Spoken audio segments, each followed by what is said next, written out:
Hello guys, how are you? कैसे हैं आप सब? Welcome to our YouTube channel Chiragdin Malik. आज हम बात करने वाले हैं स्लिप डिस्क के बारे में। आज हम आपको स्लिप डिस्क के बारे में बताएंगे। अगर आपको भी स्लिप डिस्क की प्रॉब्लम है तो ये वीडियो आपके लिए है। ये वीडियो एंड तक जरूर देखना। आज एमएच मलिक फिजियोथेरेपिस्ट है हमारे साथ, वो आपको बताएंगे स्लिप डिस्क कितने प्रकार की होती है। बताइए सर। हेलो गाइस, देखो जो हमारे शरीर में रीढ़ की हड्डी है, ये बहुत मजबूत पार्ट है। रीढ़ की हड्डी हमारे शरीर का बहुत ही मजबूत पार्ट है। जो रीढ़ की हड्डी है, इसमें हमारे 33 कोशिकाएं होती हैं, 33 डिस्क होती हैं, जिनकी अपनी अपनी इम्पोर्टेंस है। हर चीज़ की, हर हड्डी की, हर कोशिका की अपना अपना रोल है हमारे शरीर में। जैसा कि डॉक्टर रिजवान मलिक ने बताया कि स्लिप डिस्क के बारे में कितने प्रकार की होती है। जो स्लिप डिस्क है, ये हमें पहले समझना पड़ेगा कि डिस्क होती क्या है। ये रीढ़ की हड्डी जो भगवान ने बनाई है, बड़ा ही स्ट्रॉन्ग पार्ट बनाया है हमारे शरीर का। जैसे ही वर्टेब्रास हैं, ये सर्वाइकल डिस्क आ गई है आगे। फर्स्टली जो सर्वाइकल डिस्क है, इससे थोड़ा सा आगे जाएंगे तो थोरैसिक डिस्क शुरू हो जाती है, और नीचे जाएंगे जो थोरैसिक डिस्क है वो लंबर स्पाइन और सर्वाइकल डिस्क के बिल्कुल बीच का पार्ट है। जैसा कि आप लोग देख रहे हैं कि बीच का पार्ट है। सबसे नीचे लंबर रीजन आ गया, लंबर डिस्क आ गई है, जिसको L1 से लेके L5 से लेके S1 S2 तक ये हमारी नीचे लंबर डिस्क होती है। जैसा कि डॉक्टर रिजवान मलिक बता रहे थे कि लोगों को पता चले कि स्लिप डिस्क होती क्या है और कितने प्रकार की होती है। जो स्लिप डिस्क है, जैसे सर्वाइकल डिस्क होगी, एक थोरैसिक डिस्क होगी, लंबर स्पाइन डिस्क होगी। जो सर्वाइकल डिस्क है, ये मेन पार्ट हमारे गर्दन से लेके नीचे तक C6 C7 तक इसका पार्ट होता है। इसका अपना एक इम्पॉर्टेंट पार्ट है हमारे शरीर में, हमारे ब्रेन में, हमारी नसों में। ये बहुत ही मजबूत कोशिकाओं से, बहुत ही मजबूत मांसपेशियों से जुड़ी होती है जो सर्वाइकल डिस्क है। मोस्टली जो सर्वाइकल डिस्क है, इससे क्या होता है कि जैसे हम वजन उठा लेते हैं, कोई भार उठा लेते हैं, ज़्यादा सिटिंग दे देते हैं, ज़्यादा प्रेशर का काम करते हैं, सिर पे ज़्यादा एक्स्ट्रा बोझ उठा लेते हैं, तो उससे सर्वाइकल डिस्क हमारी शुरू हो जाती है।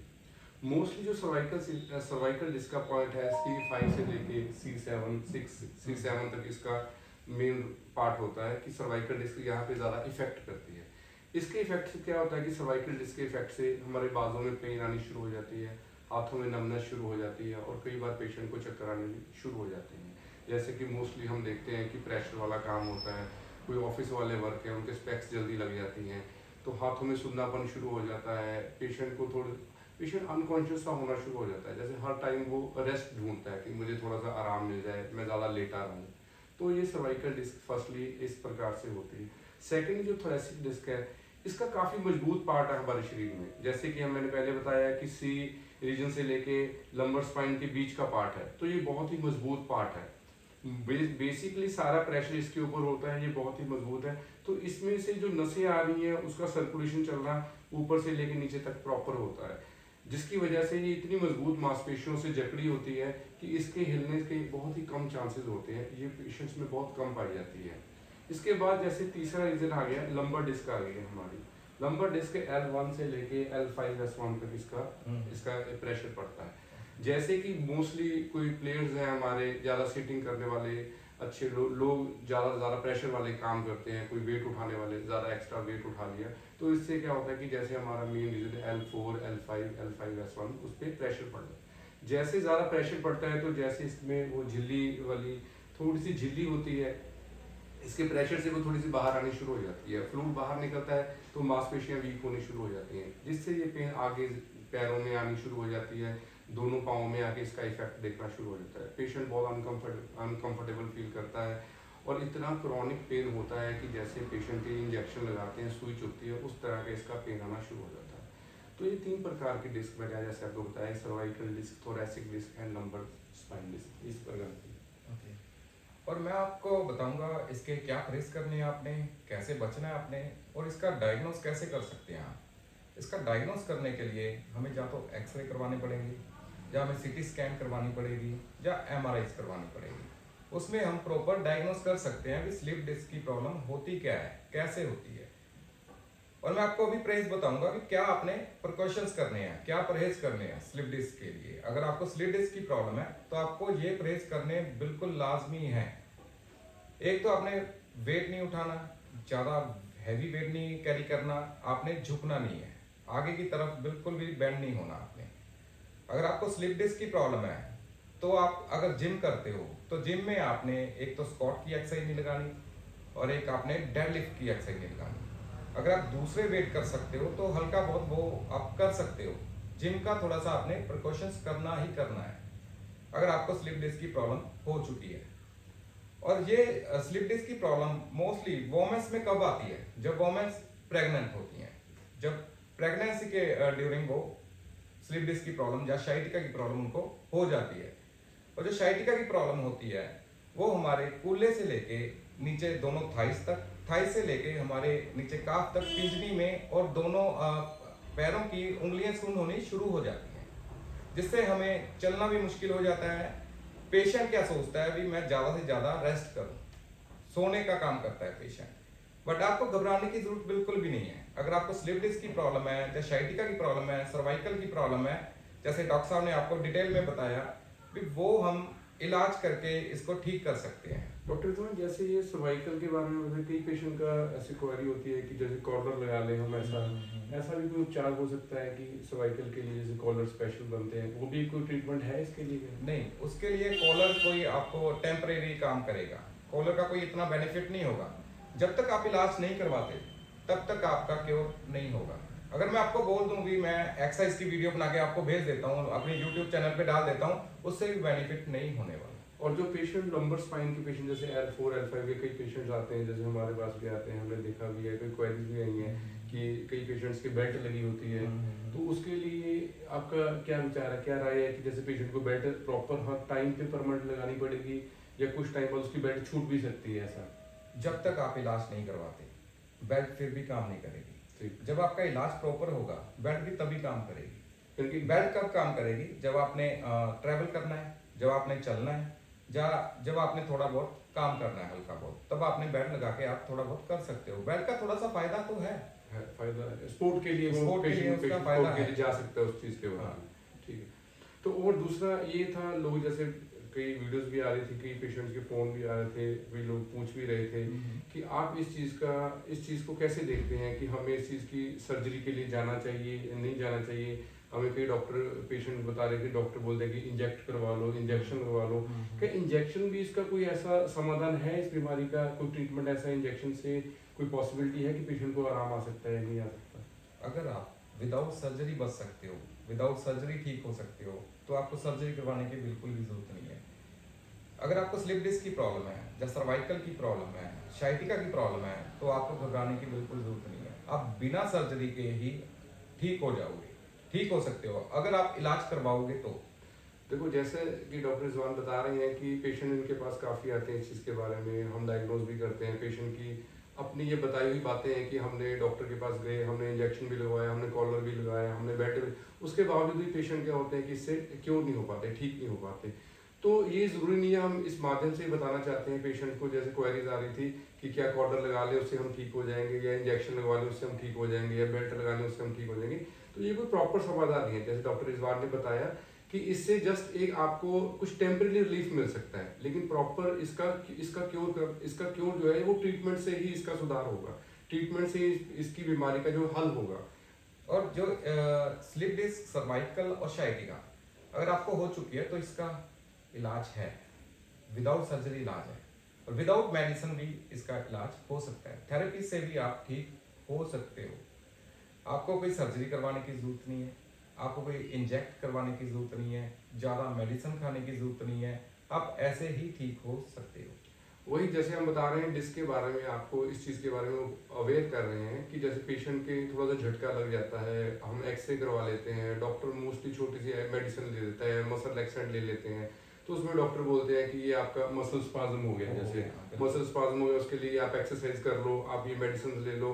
तो डॉक्टर मेडिसिन के लिए डॉक्टर पेशेंट्स को बोल देते हैं, तो पेशेंट एक्सरे करवाते हैं तो बोलते हैं डॉक्टर की मसल स्पाज्म हो गया, कि वो जो थोड़ी सी बस हल्की सी प्रॉब्लम है जैसे बोल देते हैं। लेकिन पेशेंट को इतनी एक्यूट पेन होनी शुरू हो जाती है, डे बाई डे उसके पेन जो ट्रैवल हो जाती है, पैरों में ट्रैवल हो जाती है, तो वो S1 का रूप धारण कर लेती है, जैसे कि वो शाइटिका का रूप धारण कर लेती है। तो उसमें पेशेंट की फिंगर्स में, पाँव में नमनेस होनी शुरू हो जाती है, और पेशेंट इवन कि वो चल भी नहीं सकता।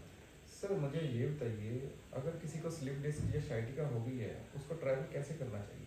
हाँ, उसको स्पोर्ट के साथ बेल्ट लगा ले, वो बेल्ट के साथ ट्रैवल कर सकता है। वो टेलर ब्रेस आती है उससे जस्ट, लेकिन वो एक स्पोर्ट की तरह है। उससे क्या होगा कि पेशेंट कुछ टाइम के लिए ट्रैवल कर सकता है, लेकिन जो जकड़ में उसकी मांसपेशियां बनी है वो ऐसी बनी रहेगी। उसको पेन किलर्स खाने पड़ेंगे, उसको प्रॉपर एक्सरसाइजेस करनी पड़ेंगी, जिससे वो थोड़े से टाइम के लिए अपने आप को समझता है कि मैं ठीक हो गया हूँ। लेकिन जब पेन किलर का असर खत्म होता है तो वैसी पेन शुरू हो जाती है, तो उसको डॉक्टर के पास अगेन जाना पड़ता है। डॉक्टर क्या करते हैं, उसकी स्कैन करवाते हैं, उसकी एमआरआई करवाते हैं।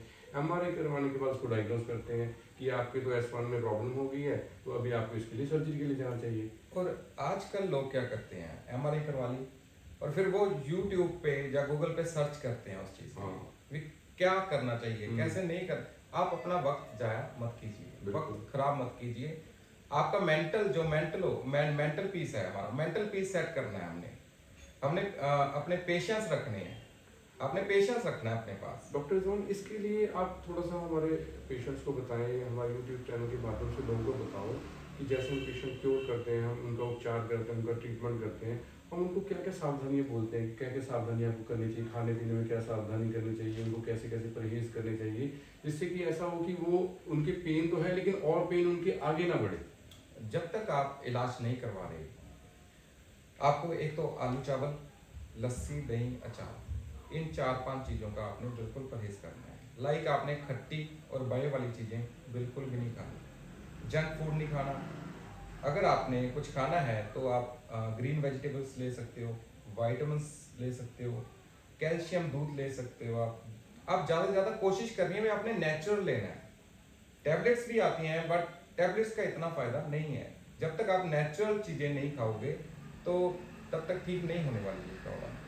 और फास्ट फूड, आजकल फास्ट फूड लोग बहुत खाते हैं, उससे ये बीमारी और ज़्यादा बढ़ गई है। हमारी यंग जनरेशन में भी ये प्रॉब्लम बहुत ज़्यादा देखने को मिल गई है। हमारे पास बहुत से पेशेंट आते हैं जो यंग जनरेशन के पेशेंट आते हैं, 30 और 20 ईयर्स के भी लोग हमारे पास आते हैं जिनको ये प्रॉब्लम हो चुकी है। ये प्रॉब्लम क्यों हो चुकी है? क्योंकि वो जिम करते हैं।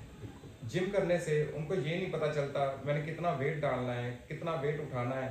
वो ज़्यादा वेट उठा लेते हैं और फिर उनको डिस्क की प्रॉब्लम हो जाती है। डॉक्टर साहब, ये जो सर्वाइकल प्रॉब्लम है, जैसे C5 C7 रीजन का जो हमारा वर्टेब्रास है, मांसपेशियां हैं, इनके लिए जैसे आप क्या हमारे पेशेंट्स को रेफर करोगे कि कैसे मैटर्स पे उनको लेटना है, कैसे कैसे उन्हें सावधानी रखनी है, झुकने का काम कैसे करना है, उन्हें अपने अपने इनकी रोजाना रूटीन की जो जो उनकी जरूरत है उनको कैसे पूरी करें? फिर एक तो आपने लॉन्ग टाइम के लिए मोबाइल यूज़ नहीं करना, मोबाइल कम यूज़ करना है, टीवी कम देखना है आपने। अगर आपने लेटना है तो आपने हार्ड बेड पे सॉफ्ट जो हमारा मेट्रेस होता है वो यूज़ करना है आपने। और आपने झुकना नहीं है, और आपने मोटा पिलो नहीं लेना। हल्का पिलो आप ले सकते हो, तो ज़्यादा मोटा पिलो नहीं लेना। उससे काफ़ी आपने अपना पोस्चर सेट रखना है, जिससे आपको पता चले भी इस चीज़ से मुझे प्रॉब्लम हो सकती है। बहुत से पेशेंट होते हैं जिनको सर्वाइकल की प्रॉब्लम होती है और उनको चक्कर आने भी शुरू हो जाते हैं। वो इसी प्रॉब्लम से हो जाते हैं जब वो ज़्यादा देर तक लॉन्ग टाइम के लिए टीवी देखते हैं या मोबाइल यूज़ करते हैं। और जो मोस्टली कॉमन डिजीज पाई गई है पेशेंट में, जैसे L4, L5, L5S1, तो ये तो मेन कॉमन प्रॉब्लम है। जैसे कोई झटका लग जाना, पेशेंट के पैरों में पेन आनी शुरू हो गई है, फिंगर्स में नमनेस आनी शुरू हो गई है, जकड़न शुरू हो गई है मांसपेशियों में, तो उसके लिए पेशेंट को आप बताइए। जैसे आपकी पहले वीडियोस देखी है, पेशेंट ने काफ़ी लाइक भी की हैं कि वो एक्सरसाइज उनको काफ़ी सुधार आया है, तो वो कितनी देर रेगुलर वो एक्सरसाइज कर सकते हैं, या उसके में आप कुछ और ऐड कर रहे हो, कुछ और ज्वाइन कर रहे हो? जब तक आप इलाज नहीं करवा रहे तब तक आप एक्सरसाइज कर सकते हो, बट जब आप हमारे से इलाज लोगे तो आप विद इन 2 और 3 मंथ्स के बीच में वो एक्सरसाइज स्टार्ट कर सकते हो। एक्सरसाइज एक टेम्परेरी फॉर्म है। जब तक आपका इलाज नहीं हो रहा, ट्रीटमेंट नहीं हो रहा, तब तक आप एक्सरसाइज कर सकते हो। एक्सरसाइज इसका क्योर नहीं है। एक्सरसाइज तो थोड़ा सा टेम्परेरी तौर पे आपको रिलीफ देने, हल्का बहुत रिलीफ देगा।